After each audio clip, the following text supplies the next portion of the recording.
Welcome to Duck It. This is our third episode. We hosted Mark from Sarwa. He's the co-founder and CEO. We spoke about where he came from, who he is, where he went to school, why he started Sarwa, what Sarwa is all about, why Arabs don't invest money, and what it means to be living in some of the most troubling times. Should you be investing your money? Should you not be investing your money? What about socially responsible investing? Does it exist? Do they offer a product? They do, by the way. And what makes them successful and how he sees the future. Don't forget to subscribe. Thank you very much.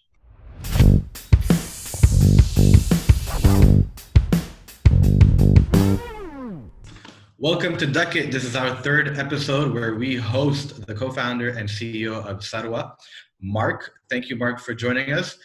Quick refresher on Duck It. Duck It is a show where we try to push our guests to the edge a little bit, try to get some raw kind of conversations out there, where the guest can either decide to have the courage to answer or, just duck the question. Let's get started. Mark, I know you personally to some extent. We've bumped into each other a couple of times and we've kind of, helped each other, I guess, over the last 6-7 months or so. Tell us a little bit about you. Tell us, how you got to where you got to, everything that led you up to Sarwa. We'd love to hear your story. Keep it in under 5 minutes, please. It won't take that long. I don't have as exciting of a story as maybe your other guests, but I'm sure you do. Chahwan, originally Lebanese, grew up in Canada, and in the earlier part of my life, or my career rather, I studied finance. Was expecting influenced a lot by my parents as bankers. My friend always makes fun of me as, your family's just accountants and bankers. So anyway, I studied finance at McGill University, and after that, got into asset management, investment banking, sort of the typical stuff. And at that point, it sort of hit me how finance could be pretty dull or boring, or good investing could be boring rather. So my expectation to learn how to build a business, I realized that it's much better. You learn a lot of that skill set through management consulting, rather than looking at a lot of ratios, etc. So I went to Accenture as part of their strategy practice, stayed there for 3 years, and got the entrepreneurial bug, I guess, to build something. That was in 2017, and so at that point in time, thinking of a real problem or trying to talk to a few friends that I was close to back in the. And where was this? This was in Canada? Yeah, so this was all of that was in Canada, and what so it was during flights to Dubai or to Lebanon where we would be having tea or coffee and chatting around business ideas, etc. Yeah. That it sort of clicked that personally my skill set was in finance. I like technology. I also saw that Arabs in general and young professionals here, there was such a difference between the UAE, Lebanon, and Canada. Over there, people were discussing, should I invest one time or systematically? You had the FIRE movement, the financial independence, retire early movement, and here we were still discussing, why should I invest? So, I mean, I'm still that guy. Just so you're clear. Well, yeah. Okay. We'll talk about you, but long story short, we saw a real problem that needed to be solved, which is sort of a prerequisite to getting into the startup world. And we took a huge leap of faith. We were quite naive and moved to the UAE to start Sarwa, which means wealth in Arabic. But we left it with an S so that it's easy on the expats.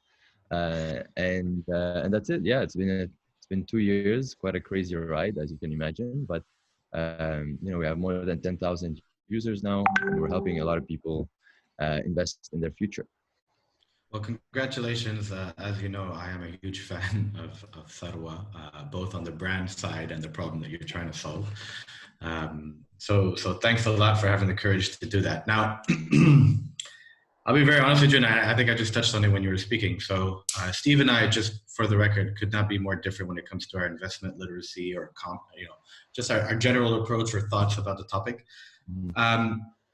So you posed kind of a good question. I think the space that you're in is kind of super nascent, especially for the region. Right. Why do Arabs, generally Arabs, especially that are from here and grew up here, why is our parents' generation or even our generation so kind of hesitant to get into investing? Is it cultural?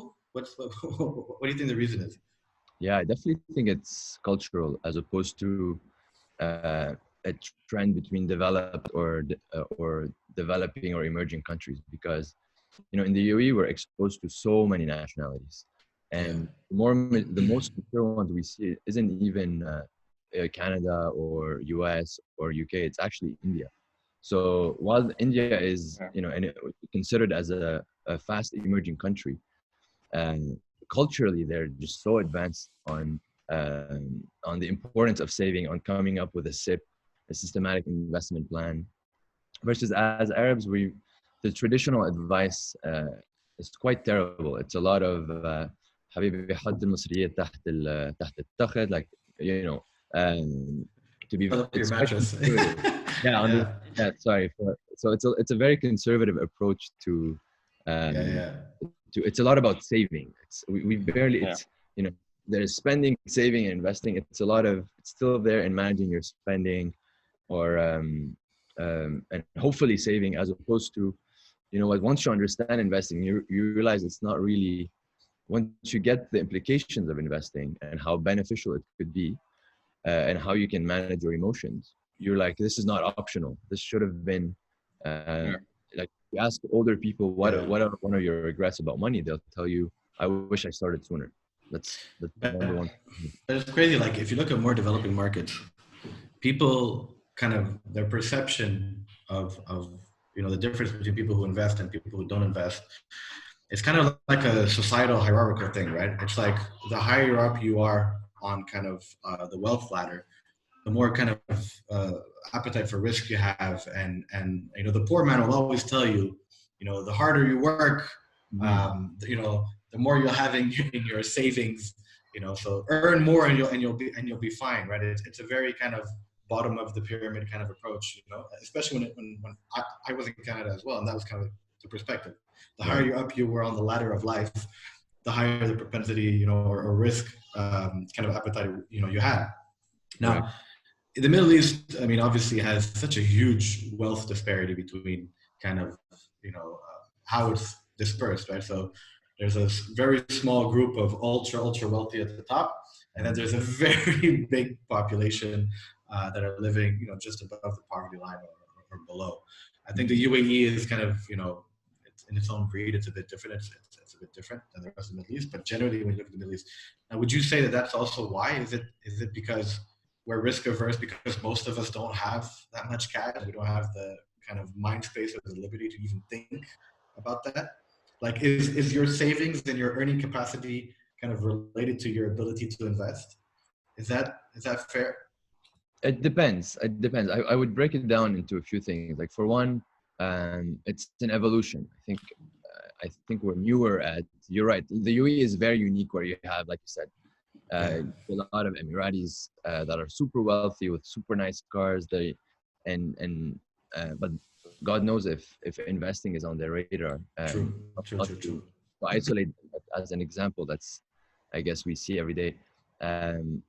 What I'd like to highlight is the role, for example, that governments can play. So, for example, in Canada, you'll hear about a tax-free saving account. In the US, you have the 401k. So I feel like it's a lot of your environment.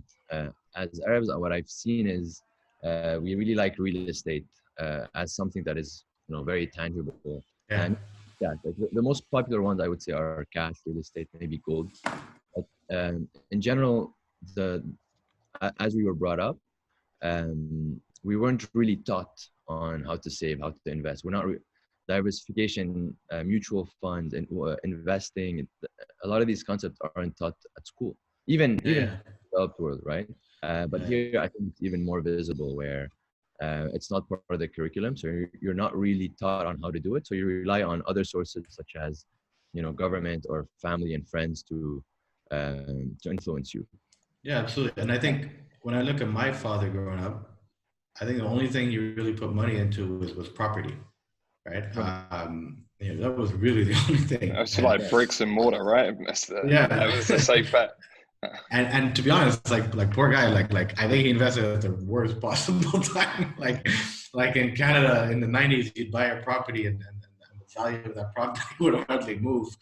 And then come mid to late 2000s, and the market just goes crazy and does amazing well. But at that time, those markets were very different. Now, Yeah, and just to touch on property in general, like we'll get into different asset classes, but it's, in our portfolio, we do have a certain part in properties, and we like yeah, real estate as an asset class. We're just not a big fan of putting your money in one or even yeah. multiple buildings because most likely they're going to be in the same The country. concentration of risk is in the same sector, in the same area. Correct. So you're concentrating a lot of your risk, and it's a lot like starting a business or investing in a business, Yeah, where you can get lucky and you have to do certain people are really good at it, but the average person in general, it's just you don't need to go that extreme to make significant returns. yeah. And what are you seeing so far? So you said you have 10,000 users, and how are you kind of measuring the investment style of the region versus other areas? I mean, you have, I'm sure diverse portfolio and in terms of caliber of clients, I'm sure, but generally, what are your outlying kind of takeaways? Like what have you learned from the way people invest so far? Yeah, it's a great question. I would say so. One way we approach it is we give users feedback on where they are on the spectrum of investing. So we have simple, beginner, intermediate, expert, and we sort of define what each of these are. So you'll have certain trends such as some nationalities anchoring more towards expert, intermediate, but more important from a behavior perspective, beginner is someone that just got started, which is a huge win. Like someone that got started with investing it's still a big moment, even if it's our minimum, which is $500. So because the sooner you start, the better. $500 doesn't sound like a lot, but a lot of the time, if you go on the website, one thing we like to show is $500 now could be in 30 years that amount of money is going to be significant. When you put $1,000, 30 years compounding, you're suddenly talking about $200,000. You're like, wow, that's a full year of an amazing salary. So Yeah. Does depend on inflation. So intermediate, I guess we'll start to discuss more the impact of inflation and should you be investing one shot versus should you be investing in multiple multiple months. You start to see systematic deposits and also referral. People are more comfortable to talk about in investing. Yeah. And the expert, I would say, what we see is, all right, I know I need to invest. I know what to invest in. I'm comfortable with the market volatility. I'm not going to try to time it. But now tell me, let's talk about financial planning. This is where it gets super interesting. Where it's like, okay, if I want to retire in my 40s, what do I need to be doing? If I need to retire in my 30s, again, super ambitious goal. But or if I want to pay for that mortgage and be almost guaranteed that, or guaranteed that I want to be able to take out that down payment or buy that house. So goal-based planning is, I think, the most exciting part and the part that makes it real for people to understand that by investing, the difference between it could be the difference between retiring at 65 or 50 if you do it right. Yeah, and this is one of the big things, right? The education around money and what to do with it. I mean, Chris, you were talking earlier, like keeping your money in the bank from a cash perspective. If you just save, technically over time that value is decreasing and decreasing, right? But there's not necessarily the platform that educates. So you kind of, what you guys are offering is that educational gateway into understanding, the value of investing over time, the compounding of your investments. And you split that across multiple different portfolios. Correct, exactly. And the reality is that when we talk about education, it's typically reserved for topics that are complex and you need to break it down and it's modular, and you expect when people, I guess, jump on the investing, learning how to invest, a lot of people unfortunately get lost because it's actually too easy. Like it's the concepts are so simple. And if you apply these concepts, they're so boring that people will start to have their own versions of them. and get lost along the way. So I'll give you an example. You know, when I was working at Caisse de Dépôt in Canada, so it's a $300 billion fund. Out of that 300 billion, 80 billion around was, probably still is, in passive investing, which means you track the market and you just make sure that the investments you are making track the performance of certain markets such as the US, emerging markets, etc. The problem with that job is that you literally track the market. It's a 9 to 5. You're probably done by 3, and I hope my boss doesn't, my ex-boss doesn't see it.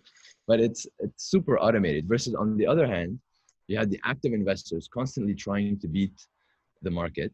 Yeah.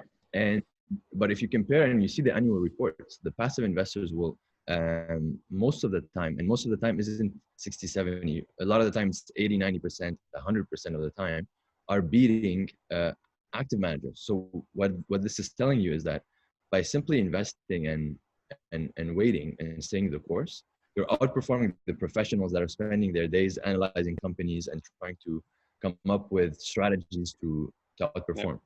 Yeah. So let's tie it back to education, which means, I want to learn how to invest. I'm like, okay, I should diversify, I should start now, and I should stay the course. Yeah. Okay, but now what? This is the beginning, and then you realize you're actually done. That was it. Just keep depositing money. So this is where this knowledge gap is a bit tricky, because certain people will want to stock pick, will want to sell and buy at different times, and unfortunately that leads to what we call the behavior gap, and where on average individual investors high, sell low. Correct, exactly. So you won't perform as well as had you not done nothing. Yeah.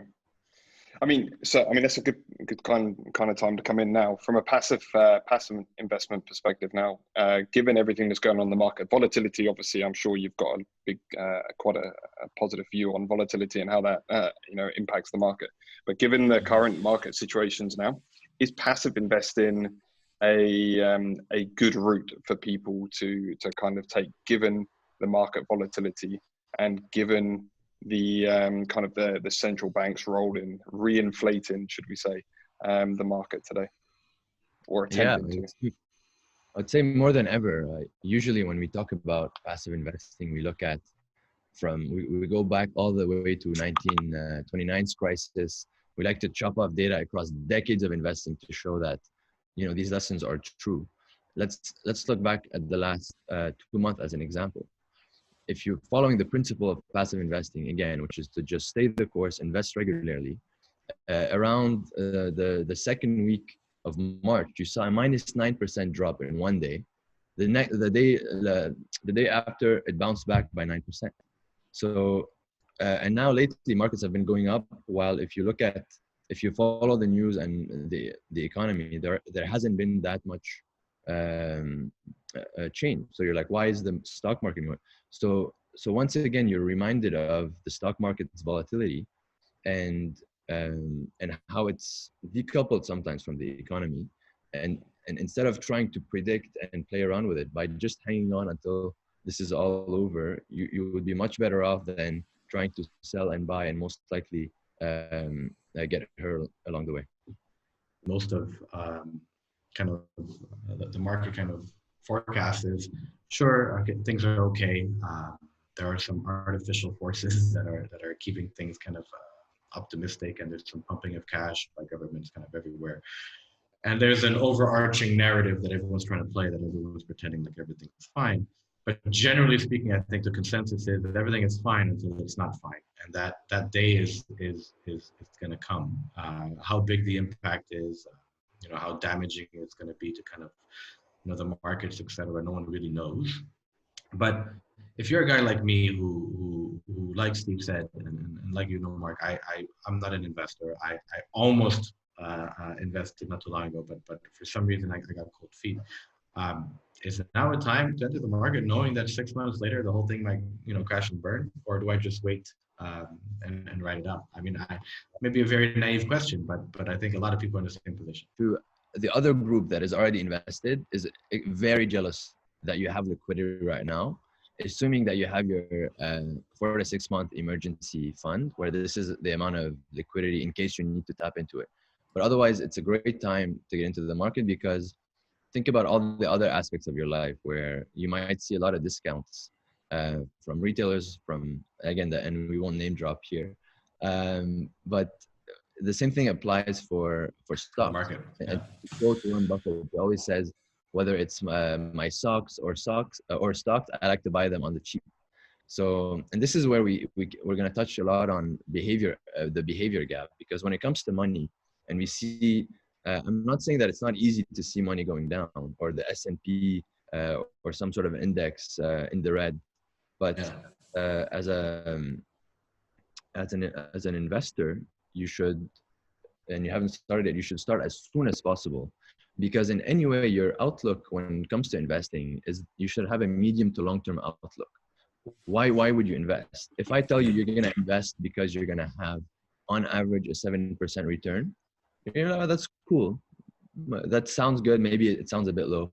But if I tell you it's the difference between you having $1 million at the age of 50 versus at the age of 60, then you're going to be interested to be like, wow, okay, that's a massive difference. And I can have all that time back with my family. I can realize I can have the plan that I want to make. So the first thing is, in terms of rules of investing, the first one we start with is start as soon as possible, because what matters is the time in the market, not timing it. The difference between your return now versus a month versus 2 months, even the end of the year, sitting in cash is much more dangerous than being invested. And in fact, if you look at studies on who performed, they compare people that have gotten at the perfect time to people that invested systematically, to people that were so unlucky and they invested at the worst possible time, and people that were in cash. The people that were in cash were by far the worst performers, because their money wasn't working for them. Yeah. So it's similar to what you were saying, where you see people that, unfortunately, richer people that have made wealth, have realized this trick, that money makes money, and by investing as fast as possible, to make a long return. So I have a couple questions on that, and I know Steve wants to jump on it, but sorry, I'm still going to steer. I'm going to stay on the naive question side for a second. So first question, proportionally, how much of your money, take the 4 to 6 months emergency cash funds aside, how much of your money should you invest in the market, right? So let's say you kind of dice up your cash and you say, okay, how much should go to property, how much should go to life insurance, how much should go to investing in the stock market, how much should go towards specific things. Do you have recommendations, and what do you see as the right kind of mix? Yeah, I would say you have the 50-30-20 rule that's quite popular that we like to use, where 50% is these expenses that you just have to do, 30% is more of your leisure, and 20% is what you should be investing. And it's a very simple framework. I love it because it's super simple. And that 20%, I'm not thinking, is this in my saving account or is this in my investment account? Just clear out your 4 to 6 month emergency fund and get invested, and invest the rest. Have a long-term view. So, however, now the current times might tweak this framework a bit, in the sense that if I'm in an industry that's extremely impacted by this, and I don't want to risk touching my investments if I lose my job, if I have a salary cut, then how do I react? I simply extend and build up a bigger cushion. Now you can extend it to a year, so that within that year you figure out your plan to either reinvent yourself and save. But don't hoard cash for more than, I would say, even in this current environment, try not to hoard cash more than you should, because there's a big opportunity cost of that cash, where, Stephen, you mentioned inflation, and not growing that money. Okay, and my last question before Steve takes over. Another last naive question. So you said that timing isn't a big thing. It's just the earlier you get in, the better generally, and all the data proves that that's the circumstances. But I guess my last question is, the circumstances that we're living are kind of unique in some sense, right? In terms of the unemployment rates are going to hit I think crazy, unfortunately crazy numbers. We're already starting to see it in Canada, for example, where you and me went to college. What we're seeing it in the U.S. And to be honest, we're seeing it right here at home, right? So, it is inevitable that at some point there will be a huge dip or huge crash, etc.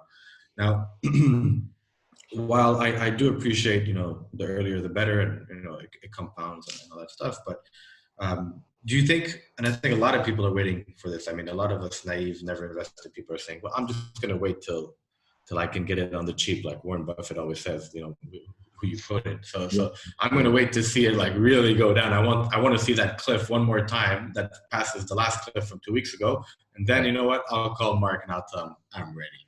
Yeah. So that's stupid as it might sound, that's really where I stand, right? And what do you think about that? Sorry, I just want to get your advice personally. Yeah. This is now financial planning for Chris, right? For me. Yeah, go ahead. We went from. I love this example because we see it so many times, and it's the two most common use cases. The first one is, I'm so afraid to invest in that moment. But then we talk, and it's like, okay, I'm ready to invest. I love this. I can achieve my goals faster. But now we see the opposite spectrum. We're like, wait a minute, I'm gonna outsmart everyone. I'm gonna predict when it's the lowest of the low. I'm gonna get in there, and I'm gonna sell when it's high. So the simple truth is, if that was the case, a lot of people would be doing that. A lot of professionals would be doing that. But unfortunately, no one has a crystal ball that can predict when it's going to be low. So to give you an idea about this effect, typically there's a financial crash every 5 years. If you look at sort of decades of investing, what happened was that so the last one was the 2008, 2009 financial crisis. But before the coronavirus, at the 5-year mark, so in 2015 or 2014 rather, a lot of people were starting to get excited. Like, man, we're due for another financial crash. It's coming. I'm gonna wait. So imagine, in the last 5 years, it's been an amazing time to invest, and you would have been waiting for that dip and that correction. So the same thing happened, and we're seeing this unfortunately now because markets have recovered, and a lot of people that missed the first boat are like, oh, I'm gonna wait for it to recover. But if you look at the data there's a study I really like between 1970 to around 2017. And it shows you that if you miss the 1 month of recovery, so that if you miss that 1 month where markets recover, you end up slashing your return by 2 or 3. So, and I could show you sort of this slide. So if you don't mind, I'd really like to show. Yeah, no, go for it. Do it. Go for it. But yeah, there's bonus feature for the YouTube piece. Yeah, so here, if you could see, we always say the early bird gets the return. But in this study from 1970 to 2017, where you invested in the US stock market, we compare someone that stayed fully invested throughout, someone that moved into cash for 1 month, someone that moved into cash for 3 months, and someone that moved to cash for 6 months. So these are like 4 different people, where one is just staying invested, and the other ones are trying to get in and out for it during time. And you see that 3 years later, this person would have made 83%, while the others would have made as low as 42%. So the message here is, again, it would have been awesome if we can predict. It would have been awesome if we can predict the peak bottom and the low. Yeah. But it's just simply not possible. And and I totally agree with you, and I see it, and I agree with you with the principle. I think the one kind of, I'll hammer on this just because, and then I'll leave it to more intelligent conversation about investing. But I'm a big bear, so I'm going to go against the opposite of what we're saying right now. And my point is just that everyone is still going to argue that irrespective of what you saw in the last 10 years, 30 years, 40 years, that what we're living today is a unique moment, right? Yeah, I love that one. I love that one because I know you're gonna put me back in my place, and that's fine, and I'll let you do that. But I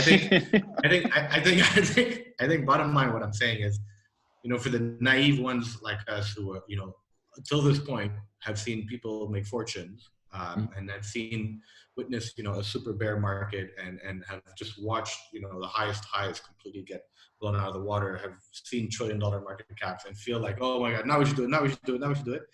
All of a sudden, in the last, 2 months or month, all that's reversed, right? So we've lived, 5 years, like you said, of, you just see that mountain get higher and higher and higher. Like, oh, I missed it. Oh, I should go. Oh, no, I should go. Oh, no, I missed it. And then now it's like, it's finally reversed. And now you're looking at stocks. So you have a guy like me starting to look at stocks, creating a Robinhood account and then creating a different account and creating a account. And that's like when you're cabbies, basically, when you get in a black cab in London and the cabbie's talking about the stock market, that's not the time to be in the stock market. Definitely not the time to be in the stock market. Exactly. And then just to make my point, and I'm not going against what you're saying, Mark. And then you look at stocks, right? So you look at your Apples, you look at your stuff, and say, oh my God, they dipped like crazy. But then you do, show me the 5-year performance, show me the 10-year, and they didn't even dip to like, this is only the lowest in the last 6 months. Like in early 2019, they were like, and if the market's going to crash, it's going to kill 2019 numbers. It's going to go down to like, 2015 numbers. And then it's just stupid. But that's how I see the world right now. And that's my hesitation. It's, maybe if I should just wait 3 months or 4 months or 5 months or 6 months. And I looking at your slide already puts me in my place, like missing it by a month, And by the way, I think the answer is you're obviously not going to put your full kind of investment from day one. So you're going to dip your toes in, you're going to get comfortable with it. Do you put, your full 50% or what was it, 20%? Do you put your full 20% on day one, or do you kind of, stagger it? Well, dollar cost averaging is probably a sensible way. Yeah, you're pretending to be a beginner, Chris, but it's a lot of great stuff. So let's break it down. I would say that last part, let's leave till the end. Should I invest right away versus dollar cost average, which is the term as Stephen. The first part was, are we living in this very different, uncertain time? And I think in a lot of aspects of our lives, yes. Like look at us, on a Zoom call, or the way we're living is very different. But the stock market has seen so much more than that. Like there's never been a certain time in investing, and I always like to say, to show another graph that I'm gonna skip you and just talk through it for now. Of the stock market since the 1929 crash until today, the stock market has survived the World War II, the Cold War. Like it has. Imagine now what we're living now, and imagine the World War II, and the stock market always recovering from every single event. It's just the way we've built our economies, the way if you look at all the trends, and we're only becoming more better and more efficient with AI and technologies. So what I'm trying to say is we've never lived in a certain time. So the market trends upward despite at a macro level, if you're patient and you're not gonna withdraw and pull out your money within a couple of years, at a macro level, it doesn't matter. The trend is exactly, because you only lose when you sell. That's super important to understand, because if you're just watching your investments and the negatives and you're not acting on it, you're not locking in your loss. So you don't really have a loss. It's not a loss. Correct. So a lot of the time it's a buying opportunity, and a lot of the time we see people saying, hey, I want to invest for 5-10 years, but then when they see volatility, this is where they might want to change the plan. But if you stick to that plan, you'll be more than fine. Yeah. So I'm gonna like be the one. I'm gonna go with a contrarian view.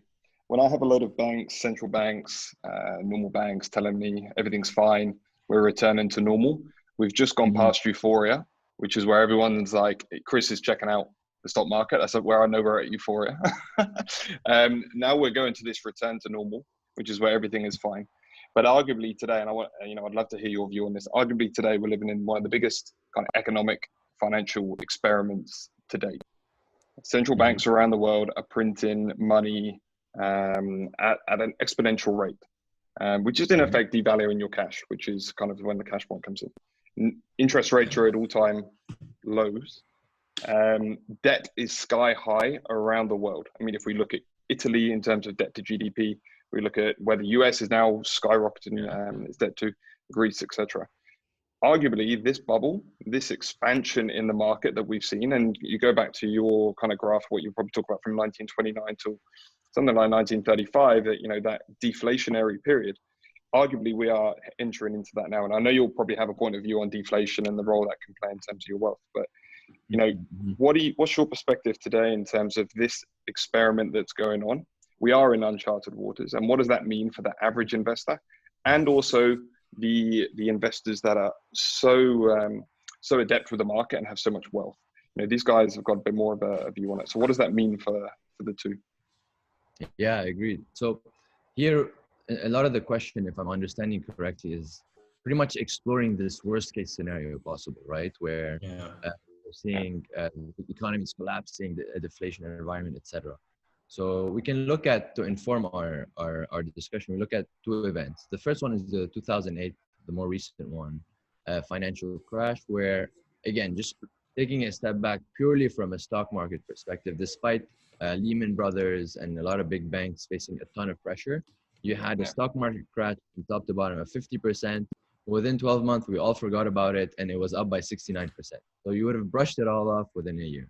Now let's look at the worst possible scenario, and we're talking about the 1929 crisis, where it represents a lot of that environment that you were talking about. You had deflation, you had a lot of people, unemployment was through the roof. So let's look at that period. If you want to understand how did your portfolio perform in that period, you have to look at deflation, as you said, and we'll talk about that. But you also have to look at dividends and your dividend yield. So here we're taking more of a so I guess for investing one-on-one, dividend is when companies are paying out their shareholders a certain amount on a quarterly or any other basis. So from a deflation, the first thing is that, let's say now we're paying for our Netflix, for our food, Deliveroo, whatever it is. A lot of these prices will start to go down as a result of supply and demand mechanics. So by definition, you start to see that you don't need that much or as much money to buy for these expenses. The second thing you need to adjust for when you calculate your real return is dividends. When we looked at the studies of how did investment in stocks compare and how did they behave in that environment, you started to see that companies were continuing to pay out dividends. And even if the dividends were lower, on a percentage basis, you had something called the dividend yield, which is the dividend divided by the stock price. You started seeing dividend yields of like 7-8%, where typically they're much lower than that. So what is that telling you? It means that you have a higher dividend yield. So your return is actually, you're reinvesting your money into the stock while it's going down. So by the time that it went up, you'll see the same trend that even if you were investing in the worst possible time in the 1929 crash, which is the worst time you could be investing, you would have still seen the same trends when that $10,000 will later on be somewhere between $500,000 if you had invested systematically $100 a month. So I'm throwing out a lot of numbers there, but the main message of what I'm trying to tell you is that even when we looked at the worst possible case scenario in almost 100 years of investing, and we relive it, everything we've been saying still applies. It's a great buying opportunity if you're systematic about it and you invest regularly. Even if it's going down, if anything, it's a good thing, because you are buying at cheaper prices, you're reinvesting your dividends, and you come out of it much stronger. Although arguably in 1929, the market situation today is slightly different in the sense of where the fiat world, I know this is going to bring me on to my second question, you know, in the fiat world where, you know, money has basically been printed and the value of your dollar or currency has gradually decreased over time. So your purchasing power has fallen through the floor. Now I know in 1929, that was when it was a bit different, where your purchasing power increased because the prices dropped significantly. But in terms of kind of where you see it moving forward, and I'll launch into the crypto space, you know, what's your perspective on, you know, the trends that you're seeing in the finance world when it comes to cryptocurrencies and the role that they're playing in people's portfolios? Yeah, so I guess when the crypto bubble or a lot of the hype happened a year and a half, 2 years ago, I would say, a lot of our clients or prospective clients were saying, what's your view on it? So it's a bit of a boring answer, but we like to differentiate between investing and speculation. So with Sarwa, what you can expect at any point is that we are in the business of securing your financial future and making sure that you reach your goal, whether it's children's education, retirement, etc. When you're talking about goals that are that big, such as retiring early, making sure that you have enough money to pay for your 40, 50K salary once you're retiring, whatever it is, whatever lifestyles you want to work with. When it comes to that, we're talking about value investing, diversification, investing in 10,000 companies that we know what their cash flows, we know more or less how they are going to behave. So cryptocurrencies don't fall yet into that bucket. They're still very speculative in nature. The volatility that we see in cryptocurrencies and Bitcoin as an example is crazy.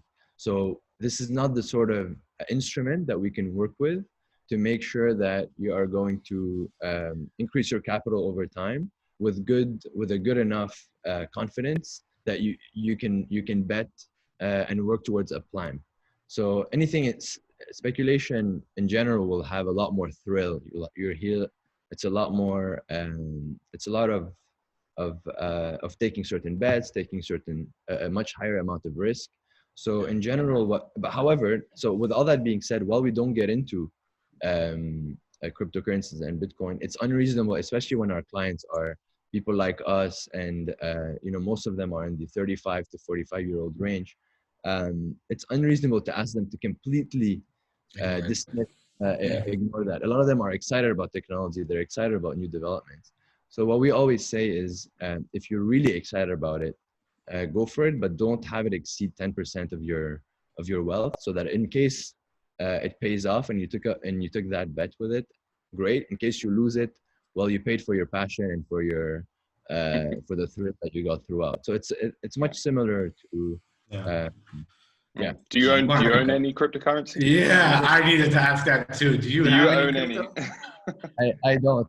I got in. I was too late. I missed the wave. So. Well, now's a very good time to invest. If you want to get let's stagger. Yeah, average dollar buy. Exactly. But I mean, it's interesting. You talk on like the reason cryptocurrency comes up to an extent is also when we talk about inequality and we talk about the wealth gap.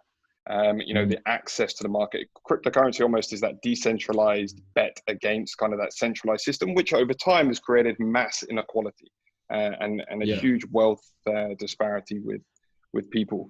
So it's kind of an interesting topic when it comes to trying to change the system or give the bottom 50% of society or more a chance in. But as you say, it's speculative.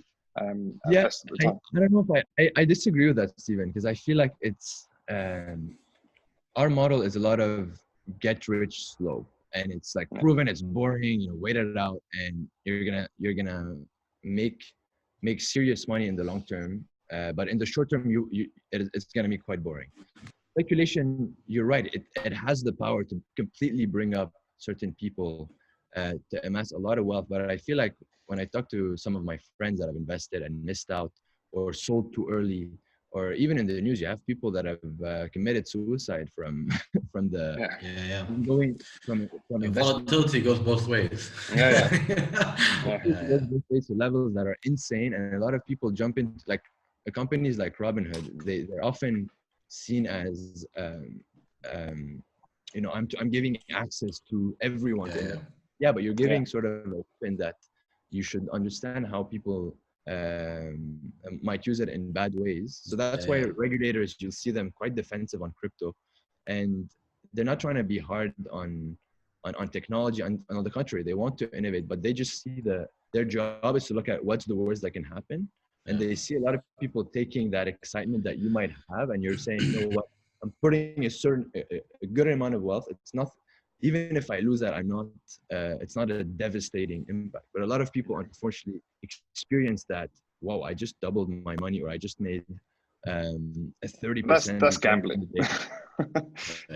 I agree, but like when I looked at, when you look at a lot of the crypto charts, some of them can, and the amount of time that they got a lot of hype. As you said, you gave the cabin crew, I believe, example where when someone is in is getting into that, you're like, wait a minute, that's supposed to be Yeah.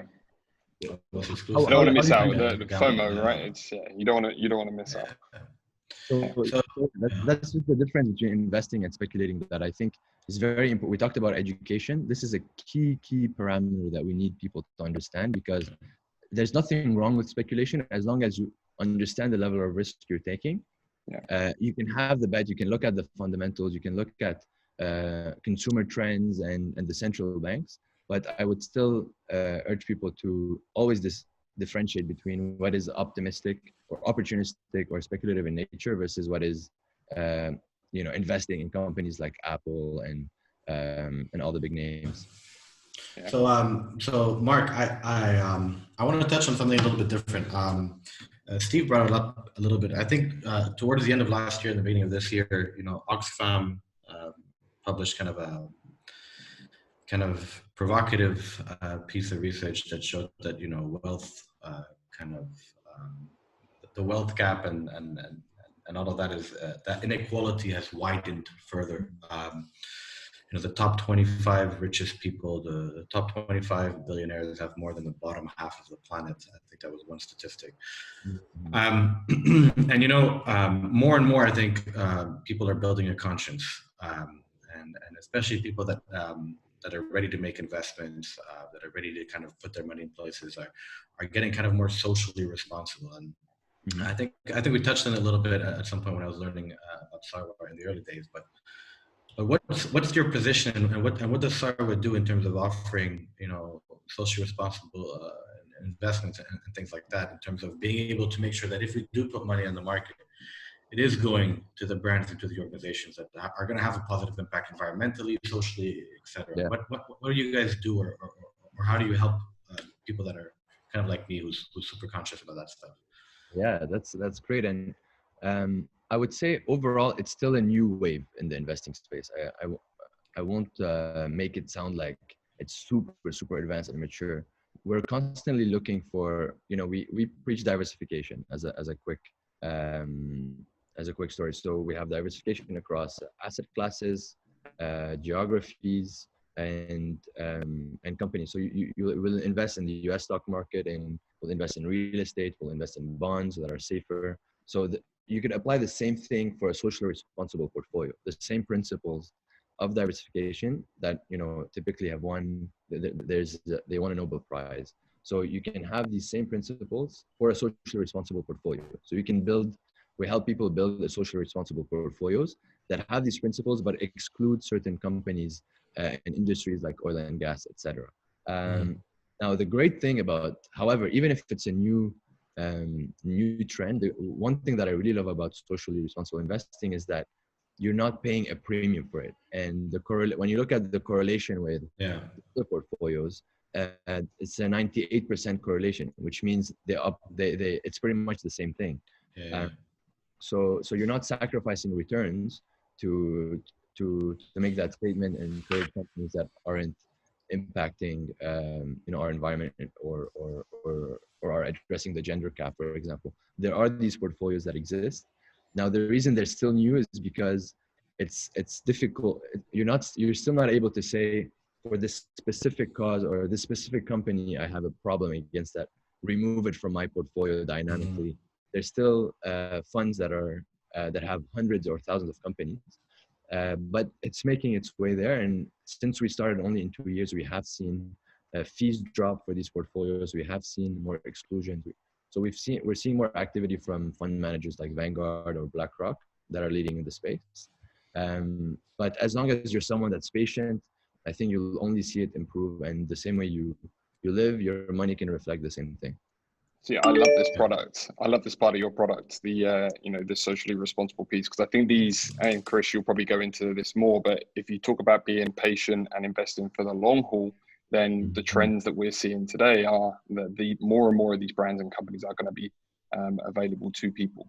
And Chris, you've spoken about it previously on with real value creation. And talking about the trends. Yeah, and that's where I was kind of going. I feel like what we've kind of been noticing, I guess Steve and I would focus on this a lot, especially with DUCKLIFE and the clients that we serve as well. We're starting to see that it's no longer a question of, if a brand is a good, member of society and if they have a conscience. It's no longer about that. It's about the fact that consumers in general are now demanding that the products that they choose, that the services that they choose are doing good for their societies and their communities. And it's overwhelming, insight that we're getting on the consumer side that's saying, especially now more than ever, if you look at the dialogue that's happening online of now on the back of COVID, when we come out of it, everyone's saying, I'm going to be a boycotter and a boycotter. I'm going to pick products that are in line with my values and helped my community more than ever, had a positive impact. And I'm going to pick brands that also supported my environment. Now there is, there is a trend on the consumer side. I just hope that on the investment side, that also scales in parallel. Yeah, I think, socially responsible portfolios, I love that product as well. I wish it was more popular, but I think there's good momentum around it. However, I would say the biggest ethical point in investing, and this is where I guess motivates us in the morning as a Sarwa team, is the impact of fees and how retail investors are getting ripped off, especially in the UAE. When we moved to the UAE 2 years ago, we were talking about our low pricing, pay less than 1%, and people were thinking, what's the catch? What do you mean pay less than 1%? I'm paying 4.5% for my saving plan, and it was a very nice gentleman with a suit that sold me this plan over 25 years, and if I want to get out in the next 10 years, I'm going to lose all my money. Like, what are you talking about? How is this legal? So bankers. While it's supposed to talk about values and ethics for socially responsible, what really gets us fired up is people that are getting completely ripped off, paying more than 4, 5, 6% in fees without even knowing, and being stuck in that product. Because imagine, you're, as a consumer, what we often find is, like, I hate that part of the meeting where, you're telling someone, look, we can help you. You are, by the way, you are paying around 5% in fees at the moment. And they're like, what do you mean? They quoted me 1.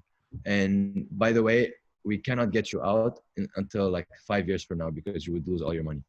So anyways, that's a bit of a tangent, but I think in investing as well, we need to educate a lot of people about fees, because percentages sound low. Like, what's 1%, 2%, 3%? But in general, when you look at the same way returns can work for you and make you a lot of money, fees work the opposite way. And that's why we hate credit card debt, for example, because it's a guaranteed loss that you're incurring. And so how do the fees work with Sarwa? So I mean, for the people listening that want to understand, so I know that you charge anywhere between 0.5 to 0.85 in terms of your fees. Mm-hmm. And those fees are on gains or on, how does that work, and when are they charged, how are they charged, etc.? Yeah, it's exactly that. So it's between 0.5% up to 0.85%. This is the only fee that Sarwa charges. The only other fee that the client pays is the cost of the fund that we use to invest. So this is the cost that that Vanguard or BlackRock, some of the fund managers we use. So overall, you're always paying less than 1%, because other ones are max up to 0.15%. So we charge it monthly. So it's quoted yearly, billed monthly. The reason for that is we have certain banks such as HSBC that tell you, upfront 3%, and we hate that because you just lost 3% that you could have invested. Yeah. So that's the rationale. And by the way, this isn't something that we came up with. It's very, very normal in wealth managers to quote that way and to work that way. Okay, cool. And then with Sarwa, we can put all of our money today, and then a year later we can withdraw the entire amount. Completely, yeah. Completely. Yeah. So this. We always say this is your money. You work hard for it. It's super important for me. I don't know why, but like, I want all my money. Yeah, but don't do it. You're an idiot. Yeah, but I still want all my money. I want to know that I can if I want to. You know what I mean? It's just that inherent fear. But, I mean, it's the irony of that fear as well. Sorry, I'm going to jump in and be critical again of the current place where you're sitting, having that cash sitting, because what what is it today? And this brings us on to a good point actually with trust. What is it today that makes you keep your money in a bank when a bank could, in theory, and does in other certain countries, stop you withdrawing and holding on to your cash flows? With Sarwa, how do you build trust and establish that trust, especially in such an immature market when it comes to investing? And before you answer, I just want to add another layer of complexity. Seeing that we are both Lebanese and have some Lebanese heritage, seeing that Steve also has money in Egypt and in banks in Egypt, I think one of the biggest kind of factors for me that makes me nervous is the banking system. Not so much the investment part of it, but the ability to liquidate. And the trust that that institution is going to give me access to my cash. Right now is the prime example. All the banks in Lebanon right now are not letting anybody pull out any of that. I hardly have a dime, they can keep it. Whatever I have in Lebanon, they can keep.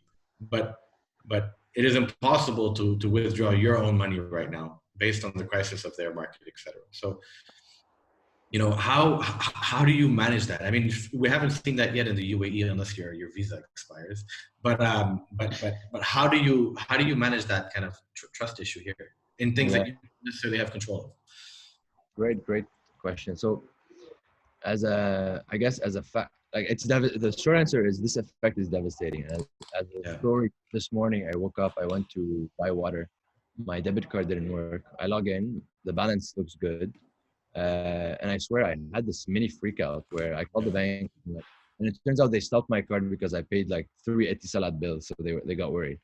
But it just gave me a small taste of I cannot imagine what these people are feeling, but it sucks. The short answer is it sucks because you've obviously trusted the institution. Now that being said, the rates did reflect that environment. So we had a lot of cases when we started 2 years ago where I had one client who came to see me and said, you're telling me that overall I can make a 7% on average as a return, while this other Lebanese bank is giving me 10% guaranteed. Like what's the catch? And the answer I always give is there's no free lunch in finance, right? The only free lunch is diversification, and that's why it won a Nobel Prize. But in general, it's a very simple equation between risk and return. So when you have a guaranteed 10% return, and we see this a lot from clients from India and Egypt as well, where you have country risk, currency risk that is built in, there are signals. So in general, the first guidance to people listening is a guaranteed rate. Typically, you'll have 1% as a saving account, 1 to 2. Beyond that, you're not talking typically in a bond environment. So a globally diversified portfolio will typically return 7%. So anything above that, you should start to understand that you are taking significant risk. Now, how do you create trust? For us, we're not in the business of holding the client money. We're in the business of making it very easy to get invested and managing your money so that you don't need to. So we realize that as banks, they're not built to make great technology products, but they're good at what they do, which is to hold the money. However, we cannot just say banks. We need to look at region specific. So for our clients, currently we use Citibank and we're allowed to use HSBC in either the US or London to make sure that you have the highest chances of that money being safe. It's the most developed financial system remains these two countries. So this is where we put your money. We don't hold it as Sarwa. We've plugged into them to make it very easy to open and hold your money there. But we're not in the business of holding money. So we create trust in a different way, which is through transparency, education, and explaining where your money is, basically. Amazing. I have 2 more questions. They're quick fire questions, and you can duck one if you want. One, should poorly run or poorly managed companies be bailed out? Should poorly run companies be bailed out? Yeah, what we're seeing today. So a lot of, I guess, where money is being invested in your, from your side in terms of the funds.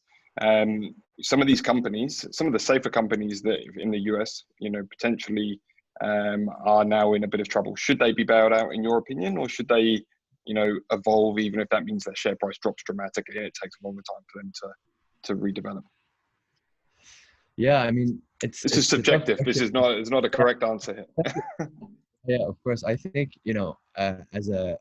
I wouldn't say I'm an expert in that topic at all, but if I were to think about it, I would say if we look at the last financial crash and the bailouts and the help that the banks got, which you could argue were poorly managed, given the amount of risk they took, bailing them out, I would say 10 years later, the confidence that they were able to recreate, even though it's definitely not where it was, overall as a system, they were able to recover and regain a lot of the trust of consumers. So in a sense, I would say you could argue it was a success, because instead of saying, we're going to completely restart from scratch, completely change things, we're going to try to regain trust of the people. Now, a part of me in my head is also saying, yeah, but you've sort of let the people that committed this crime are still there and got away with it. Yeah. So And the so taxpayer is paying for it, right? The taxpayer is paying them, right? I think for me the questions, I think the way I would kind of, and I don't want to answer for you, and I'm in no position to do that, but I think one thing I would say is it depends who you're trying to save. Right. So if you're saving people who currently have money in these companies, or people who are currently invested in these markets, who as a secondary impact would impact the market negatively, then you're saying let's protect the already wealthy. Exactly. Yeah. Right. So it's like if your answer is, well, it depends. If we want to save and we want to keep the confidence of people who are already invested and are already in the market, then sure, I think the answer is yes. But if the stakeholder that you're trying to help is the greater population, the poor, the uninvested, and give them an opportunity to come,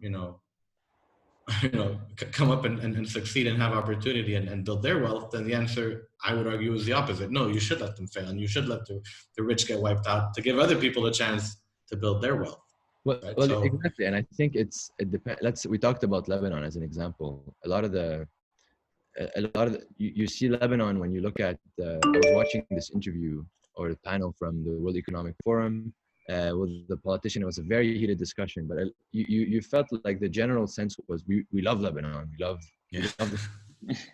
want to help you, but we really don't want to give you money before you figure your shit out, because we want to avoid that in case we give you a lot of money, you do the same mistake again, and it's the same people. Goes to the same crooks. Yeah. It's the same. Like it depends. Ultimately, they weren't for the corruption, and there was a change in people. I think a lot of people, yes, please bail out this country, and there's a lot of potential in its demographic.